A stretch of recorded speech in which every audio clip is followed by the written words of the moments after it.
It's just about to turn 11 minutes past 8 o'clock on this Wednesday morning, and a very, very good morning to you this Wednesday morning, and a very good morning to our guests in the studio. It is an absolute pleasure to welcome in the studio the Deputy CEO of the KLC, Douglas D'Antoine, and a man that doesn't really need any introduction. He's a national living treasure. Here he is. A very good morning to Mr. Ernie Dingo. Gentlemen, how are you? I'm good. I don't know about this bloke sitting next to me here. No, I'm doing okay, Scotty. Yeah, I'm a bit worried about it. You're right, Dingo. Yeah, I only just woke up, but I'm doing okay. Oh, that's what it was. Douglas, I got a feeling that your hands have been pretty full the last couple of days looking after Ernie. Yes, no, it's just been absolutely fantastic, and to say, a living treasure, yeah, that's a little bit of an understatement. Yeah, Ernie's just a legend, as we all know. Ernie, you are a legend. It's an absolute pleasure to have you in the studio, and you're in the Kimberley. First of all, you're the man that put Patterson on the map. Although I was looking... I love Patterson. I was.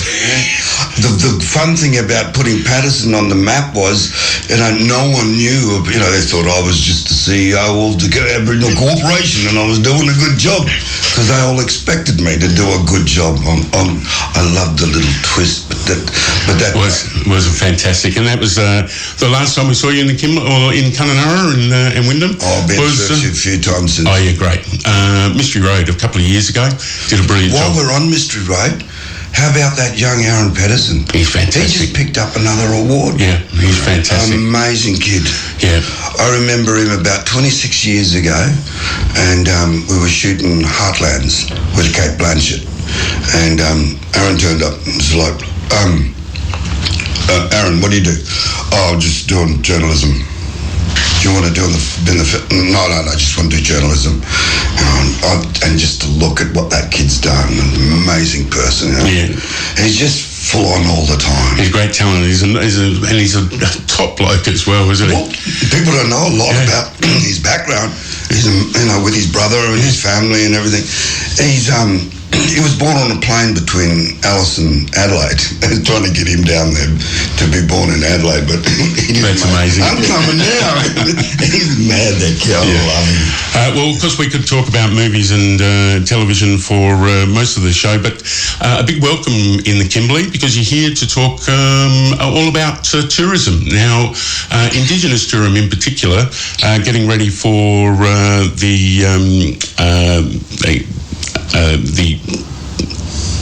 Brian, tell us, Douglas, tell us about it. Yeah, so, Scotty, just by way of background, I'm a Bardi man. I'm from the Dampier Peninsula that's north of Broome. Yeah, and I'm from Bulgan. Yeah, and that's just in between Coolgimman, and Hunters Creek. I've been at the Kimberley Land Council now. This is my 4th year. Yeah, and prior to being the Deputy CEO, I was the Senior Legal Officer. So, I just love working at the Kimberley Land Council. Yeah, I know things are a little bit difficult at the minute, but therein lies the challenge. Yeah, and we just move forward, as a collective on that basis. Yeah, in relation to this tourism workshop that we're currently undertaking today and tomorrow, the Kimberley Land Council has got a strategic plan. Yeah, as people would be aware, just from a corporate perspective, that's what reputable organisations would have. Yeah, and what that strategic plan is doing is that it's going to, when it gets operationalised, where the rubber hits the road, there's 3 things that sits behind that piece of work, that activity. Yeah, and it links back to the mission, of the Kimberley Land Council. Why is the Kimberley Land Council in existence, and what is the Kimberley Land Council seeking to do, as directed by its members, and as directed by its board, and as directed by, the PBCs in the Kimberley, and the native title holders. There's 3 parts. The first part is getting back country, Scotty, and that's essentially recognition of native title. The second one is looking after country, and essentially that's the ranger program that people are aware of. And the third one is taking control of our future. Yeah, and that's where this workshop, this tourism workshop, that's where it fits in. And yeah, just to be clear, to everybody out there, that's interested, in tourism, that's interested in the Kimberley and the Kimberley Land Council, is that, The Kimberley Land Council itself, is not getting into tourism. What we're doing is that we're facilitating. That's right. So you've got an existing market that sits there, and then you've got the Aboriginal people, of the Kimberley, and it's a case of just marrying them up together, getting A to speak to B. And then what will obviously happen after those conversations is that where they gain, traction, where there is an opportunity for a partnership, to exist, that the KLC will assist with realising that partnership. Well, there's amazing opportunities out there in Australia and around the Kimberley. Putting on the Kimberley Indigenous Tourism Workshop, and of course inviting Ernie Dingo along to be part of it and speaking. No, I'm only coming for the fishing. Yeah. How did you go too? Did you pick up some? I didn't see any on Facebook. No, what I love you haven't about found one yet. Is waiting. Just sitting down by the river and waiting. Fish just go. I feed them. I just feed them up there. The mob gets. They're your friends. Yeah, they're my friends. Yeah, I need a good spinner. Yeah. But Ernie, in all seriousness, there's not too many people that would know more about tourism locations and tourism ventures out there than you. With a couple of the shows that you've been involved in, the Great Outdoors and Going Places, you have been everywhere and seen so many great tourism operations. A wealth of experience, I'm sure. I've learnt I've had some great people around me. Uncle Sam Lovell is, apex. He's an absolute pioneer of Indigenous apex tourism. Anything we do with tourism in Aboriginal tourism in Australia, not Kimberley, not WA, but the whole country, because of his knowledge and to undertake that tourism from the beginning to show, add a little colour to the Kimberley regions that with his tours and stuff. And from there you've got all these wonderful connections that stem from that. And if Uncle Sam Lovell is our tree of knowledge, then there are branching roots that go all through the Kimberley from what he's done, but more so the little phrases of spouts of communities and individuals that have taken up that challenge themselves. I don't want to be biased, but I've seen a lot of the little businesses around Broome. The worst thing about blackfellas in the Kimberley is too family orientated, so they can't go too far and can't run a big business for 7 days and all that sort of stuff. But I'm looking at things like young Bart Pigram. That small little business that there's so much richness that is based on Broome knowledge. Quilliman, and go through and go further up to Derby and then back on the other side. There are so many wonderful projects that surround, even through Wyndham there with young Ronnie Morgan that used to do stuff. There's all these wonderful branches of knowledgeable Kimberley people from law side, from family side, from traditional side, from the modern side and the technological side, and also environmental sides.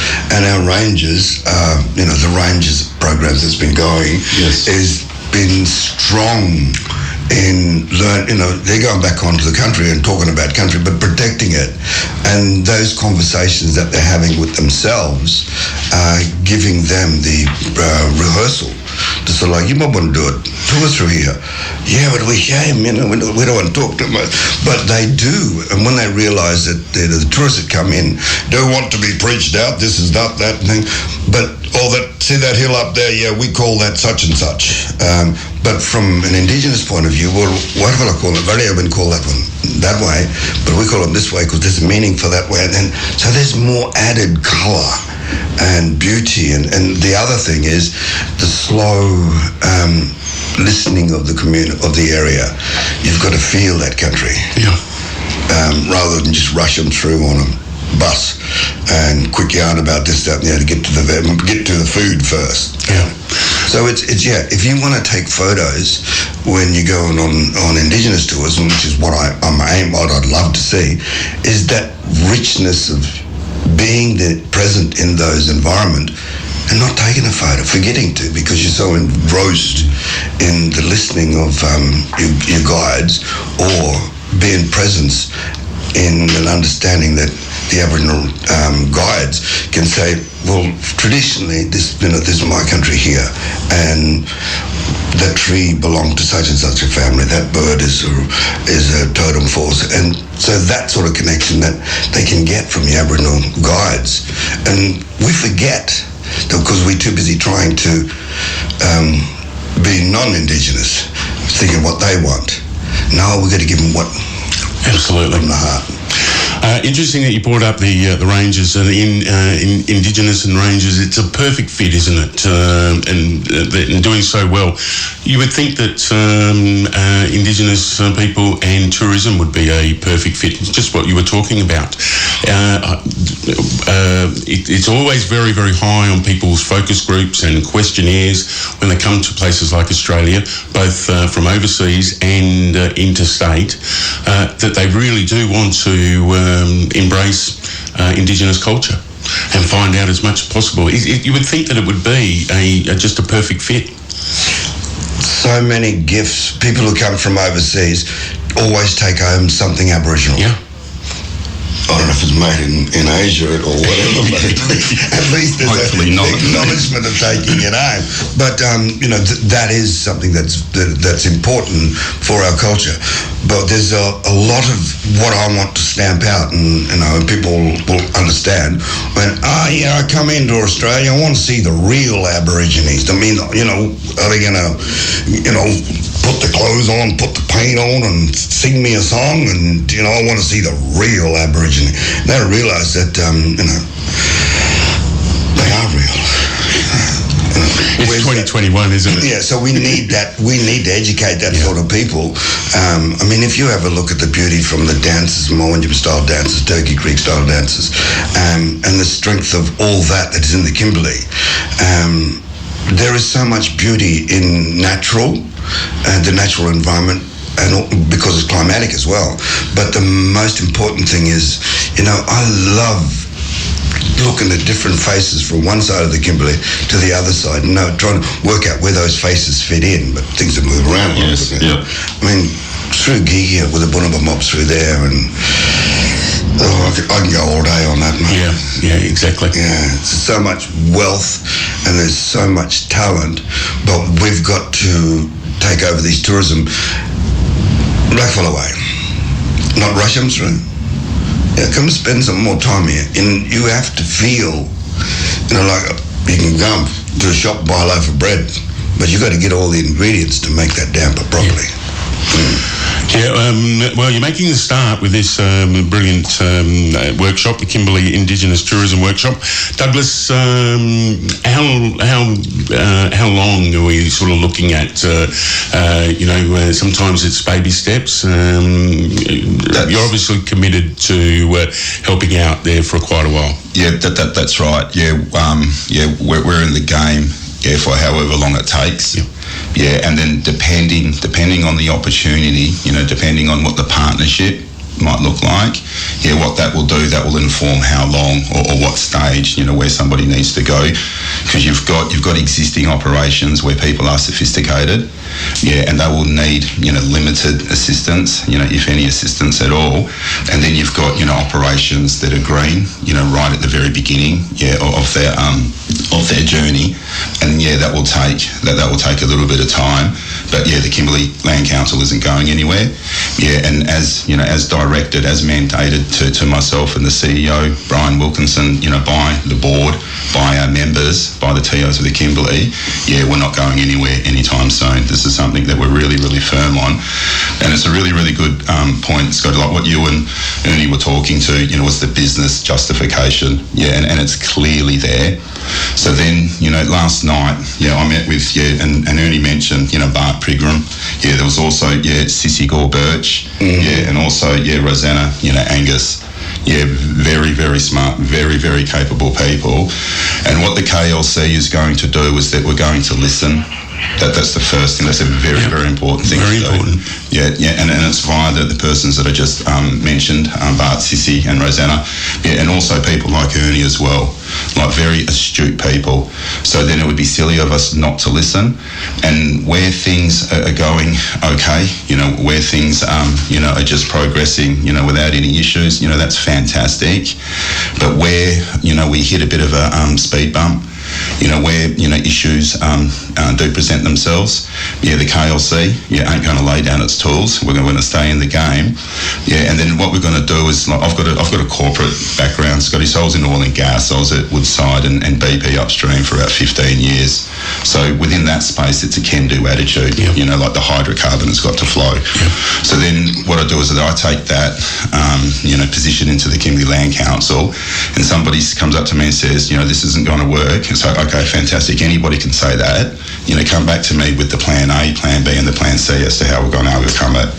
And then what we would do before we actioned anything, we would go back, once again to the Barts, to the Sissies and the Rosannas of the world. There's also a little secret that I busted out last night and had a bit of a yarn around dinner, and it's called a time zone. So we're going to try and have it in such a way that we get a Kimberley time zone. Yeah, I totally agree. Now, talking time zones, tell us about the Kimberley Indigenous Tourism Workshop. It's on when and for how long, and who's invited? Hopefully we get lots and lots of people. We hear make lots of connections, spark a whole bunch of new ideas, all sorts of things. Tell us a bit about it, Douglas. Yeah, so Scotty, so we have been promoting the workshop. Yeah, it's the Kimberley Indigenous Tourism Workshop. Yeah, and it's today. It's 2 days. Today's the first day, and then the 11th, tomorrow's the second day. Yeah, and we've got a myriad of people that are speaking, and the list goes for a while, Scotty. So I didn't want to take up too much of your time. Oh, that seat is always there for you. We want to see you to come in the studio and tell us more about the journey that you're taking with this tourism. It's very important, and you've always got a seat there, and you can pop in any time. And Ernie, you're more than welcome to pop in and say hello to us here at Warrangary Radio every time you're in town. Well, I'll ring you from out of town, mate. Please do. Thanks, Scotty. Keep in contact, because you're starting. You've got to start with little steps, and we want to be part of this journey as well and hear the stories that come out of it. Douglas Duantoine, thanks very much, Deputy CEO of the KLC, and as I said, a national living treasure, Ernie Dingo. Thanks very much for being part of Warrangary Radio's BREKKY Show with Scotty in the morning. We wish you all the best with tourism. I know you got to go. You better go right now. All right, thanks very much, I'm gentlemen. on stage in a minute over there. You are. No, Scotty, it's been a pleasure. Thank you very much for the opportunity, and there'll be in the coming years, you'll see all these things flowering. Yeah. We just have to plant the seeds. The seeds have already been planted, so let's get things happening in regards to seeing these flowers blossom. Ernie, we played in with your music. We're going to play out with a band that you love, Scrap Metal and Tourism Dollar, right here on Warrangary Radio. The BREKKY Show with Scotty. All the best. We'll catch up with you and have a fantastic workshop. Well, thanks, Scotty.